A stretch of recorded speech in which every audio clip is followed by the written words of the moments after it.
हमारे आसपास हर एक पल हजारों अनदेखे बदलाव हो रहे हैं। खाना पक रहा है, सांस चल रही है, ये सब कुछ केमिस्ट्री की एक छुपी हुई भाषा पर काम करता है। तो चलिए आज इसी भाषा को समझने की एक कोशिश करते हैं। अरे गर्मियों में दूध का फट जाना, ये तो हम सबने देखा है ना? ये एक बहुत ही आम सी घटना लगती है, पर इसके पीछे एक पूरा केमिकल चेंज, एक रासायनिक परिवर्तन छिपा हुआ है। और सिर्फ दूध ही क्यों, लोहे को ही देख लीजिए। कोई भी लोहे की चीज नमी में छोड़ दें तो धीरे धीरे उस पर एक भूरी परत चढ़ने लगती है, जिसे हम कहते हैं जंग। ये भी हमारे चारों तरफ चुपचाप होता एक केमिकल बदलाव ही है। तो सवाल ये उठता है कि आखिर ये सब बदलाव होते क्यों हैं? और इससे भी जरूरी, हम इन्हें ठीक ठीक समझें और समझाएं कैसे। इस सफर में हम 5 पड़ाव से गुजरेंगे। सबसे पहले जानेंगे कि भाई केमिकल रिएक्शन है क्या, फिर विज्ञान की भाषा यानी इक्वेशंस को समझेंगे, उसके बाद बैलेंसिंग के नियम, फिर उसे करने का तरीका, और आखिर में रिएक्शंस के अलग अलग प्रकारों पर नजर डालेंगे। तो चलिए शुरू करते हैं सबसे बुनियादी सवाल से। आखिर ये रासायनिक अभिक्रिया या केमिकल रिएक्शन होता क्या है और हम इसे पहचानते कैसे हैं? देखिए, किसी केमिकल रिएक्शन को पहचानने के ना कुछ पक्के संकेत होते हैं।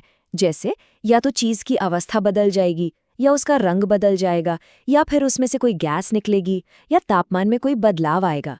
मान लीजिए हमने जिंक में एसिड मिलाया, तो उसमें से हाइड्रोजन गैस के बुलबुले निकलेंगे और उसे छूने पर वो गर्म भी लगेगा। ये दोनों ही पक्के संकेत हैं कि हाँ, एक केमिकल रिएक्शन हुआ है। ठीक है, रिएक्शन को पहचान तो लिया, पर अब इसे बयान कैसे करें? इसके लिए हमें एक सटीक, एक यूनिवर्सल भाषा चाहिए, ताकि दुनिया में हर कोई इसे एक ही तरह से समझ सके। अब देखिए, अगर हम इसे ऐसे पूरे वाक्य में बताने लगें कि जब मैग्नीशियम रिबन को ऑक्सीजन की मौजूदगी में जलाया जाता है, तो वो मैग्नीशियम ऑक्साइड में बदल जाता है। ये तो काफी लंबा और थोड़ा मुश्किल सा लगता है ना?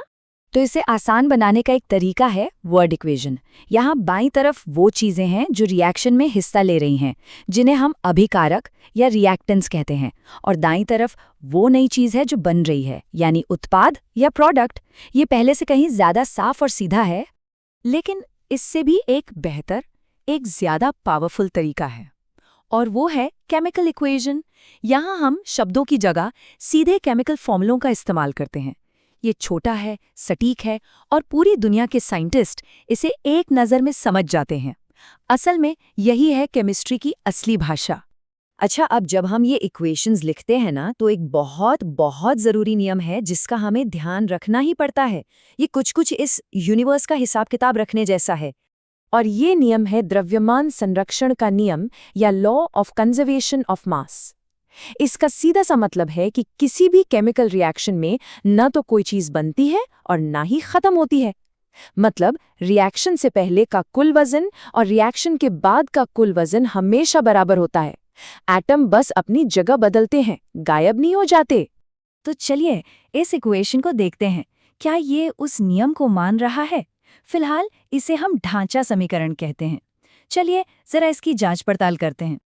जरा एटम्स की गिनती करते हैं। जैसा कि इस टेबल में साफ दिख रहा है, लेफ्ट साइड पर आयरन का बस एक एटम है, पर राइट साइड पर 3। अरे, ऑक्सीजन का भी वही हाल है, लेफ्ट में 1 और राइट में 4। हाइड्रोजन तो ठीक है, पर बाकी नहीं। मतलब मामला गड़बड़ है। ये इक्वेशन बैलेंस्ड नहीं है और हमें इसे ठीक करना होगा। तो अब इस पहेली को सुलझाते हैं। इक्वेशन को बैलेंस करना एक पजल सॉल्व करने जैसा ही है। इसके लिए हम हिट एंड ट्रायल मेथड का इस्तेमाल करेंगे, जिसमें हम छोटे छोटे नंबर लगाकर दोनों तरफ बराबरी करने की कोशिश करते हैं। ठीक है, स्टेप बाय स्टेप चलते हैं। पहला कदम, सबसे कॉम्प्लेक्स चीज Fe3O4 को पकड़ते हैं और ऑक्सीजन को बैलेंस करते हैं। राइट में 4 ऑक्सीजन है, तो लेफ्ट में H2O के आगे 4 लगा देते हैं। दूसरा कदम, अब हाइड्रोजन गड़बड़ा गया। लेफ्ट में 4 गुणा 2 मतलब 8 हो गए, तो राइट में भी H2 के आगे 4 लगा देते हैं। अब हाइड्रोजन भी बैलेंस।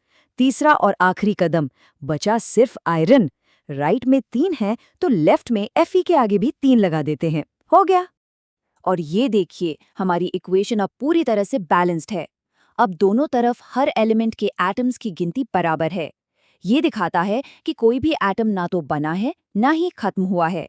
और हाँ, जानकारी को और बेहतर बनाने के लिए हम कभी-कभी इन सिंबल्स का भी इस्तेमाल करते हैं, जैसे S सॉलिड के लिए और G गैस के लिए। तो अब जब हमें केमिस्ट्री की ये भाषा लिखनी और पढ़नी आ गई है, तो चलिए देखते हैं कि ये इक्वेशंस हमें किस किस तरह की कहानियां सुना सकती हैं। सबसे पहला टाइप है संयोजन अभिक्रिया या कॉम्बिनेशन रिएक्शन। जैसा नाम वैसा काम, इसमें दो या उससे ज्यादा चीजें मिलकर एक हो जाती हैं। इसका सबसे सीधा और सरल एग्जाम्पल है कोयले का जलना। कार्बन और ऑक्सीजन दो अलग अलग चीजें मिली और बन गई एक नई चीज, कार्बन डाइऑक्साइड। सिंपल।